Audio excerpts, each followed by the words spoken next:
नमस्कार, मैं हूं ब्रजेंद्र मिश्रा। आप देख रहे हैं न्यूज ट्रैप ऑनलाइन।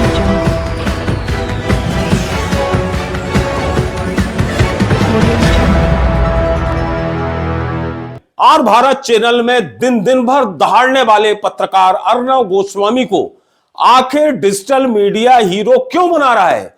क्या जरूरत आ गई है? अर्णव गोस्वामी ने ऐसा कौन सा पहाड़ पेल दिया है? अर्णव गोस्वामी ने ऐसा कौन सा करिश्मा कर दिया है?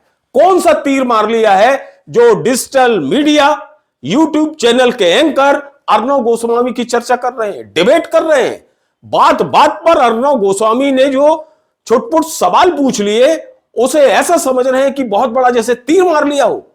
सवाल यह है कि वो अर्णव गोस्वामी जिसकी आंखों को कभी 11 साल तक देश की और कोई समस्या नहीं दिखी, जनता की कोई प्रॉब्लम नहीं दिखी, जो आदमी सत्तारूढ़ पार्टी का प्रवक्ता सा बना रहा बजाय एंकर के या पत्रकार के, अब यदि वो अपने निजी स्वार्थ की खातिर सत्ता पक्ष की अचानक मुखालफत करने लगे तो इसमें आश्चर्य की बात क्या है? इसमें ताजुब की बात क्या है? और अर्णव गोस्वामी ने अगर 2-4 सवाल पूछ लिए तो ये डिजिटल मीडिया इतना गदगद हो गया, ये यूट्यूब पर बैठे इतने बड़े बड़े पत्रकार बहुत ज्यादा गदगद हो गए।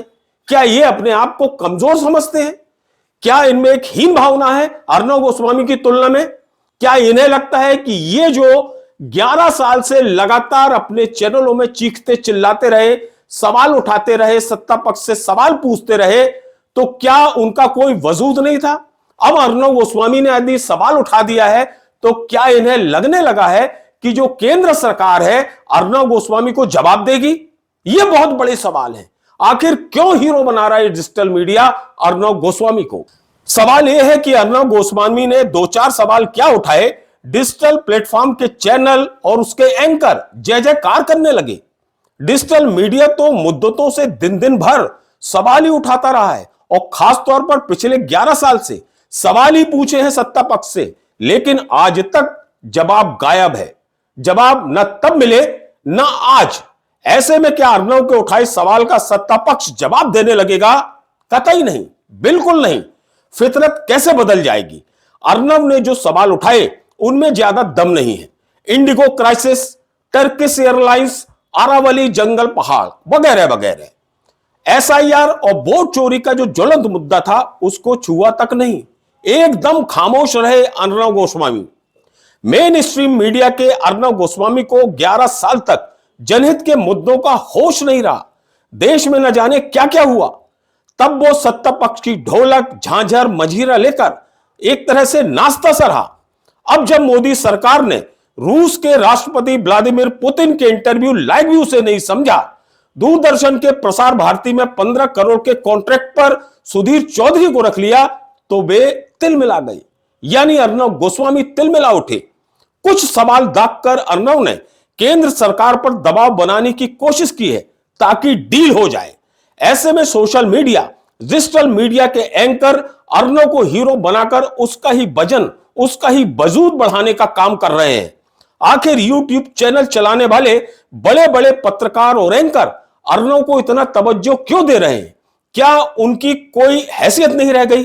अर्णव पर डिबेट कराई जा रही है। ये लोग ये भूल रहे हैं कि अर्णव का दबाव और वजूद बढ़ने के बाद अर्णव की मनवांछित डील पूरी हो सकती है, क्योंकि केंद्र सरकार दबाव में आ सकती है। क्या जरूरत है नफरत फैलाने वाले अर्णव को हीरो बनाने की? उन्हें अपना काम करने दें, आप अपना काम करें। वैसे भी टीवी मीडिया की टीआरपी और रेवेन्यू घटने लगा है। लोगों का रुख डिजिटल मीडिया की ओर बढ़ा है। अर्णव गोस्वामी का प्राइवेट चैनल है जिसे सरकार से रेवेन्यू और पैसों की दरकार है। ऐसे में अर्णव का दबाव बनाना जरूरी भी है।